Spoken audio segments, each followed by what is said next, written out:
Sen maras. Men 10 yildan beri senga. Olmay usta. Salomat bo'ling. Ishlar yaxshi bo'lyapti-ku. Ishlarga ko'z tegmasin. Men ham Tunikafon ketmoqchi edim. Bu Tunikafonga ish qilib pul yetarmikin, tog'a? 20 millioncha pul qilib qo'ydim. Vaqtimiz bo'lganda kirarmiz. Bitta ustez kelganda uchirarman o'zim ustezga.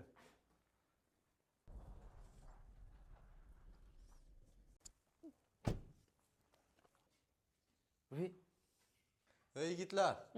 Keling. Assalomu alaykum. Va alaykum. Meni ham uyim telefon qilish kerak. Bo'ldi, hozir ustamni chaqiraman.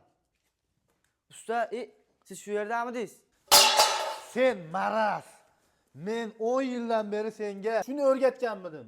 Odamlarning usti boshiga, mashinasiga qarab muomala qilishdi. Men kuzatib turibman.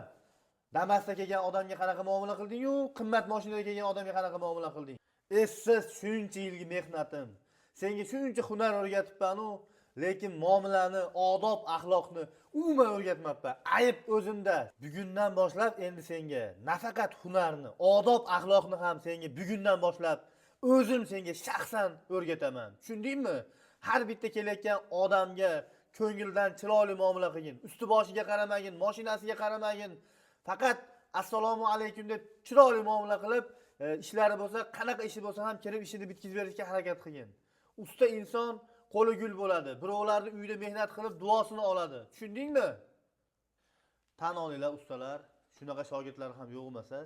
Albatta bu hazil edi. Shunaqa shogirdlarga ibratma, eslatma bo'lishligi uchun har bitta kelayotgan mijozga ko'ngildan chiqarib chiroyli muomala qilishimiz kerak. Hammamiz ham biz ham insonmiz, ba'zi birda kimnidir ko'ngliga ozor berib qo'ygan bo'lsak, albatta bizni ko'rib turgan bo'lsa, bu insonlardan uzrimizni so'raymiz.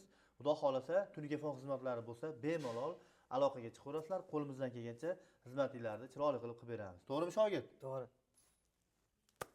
Bo'ldi.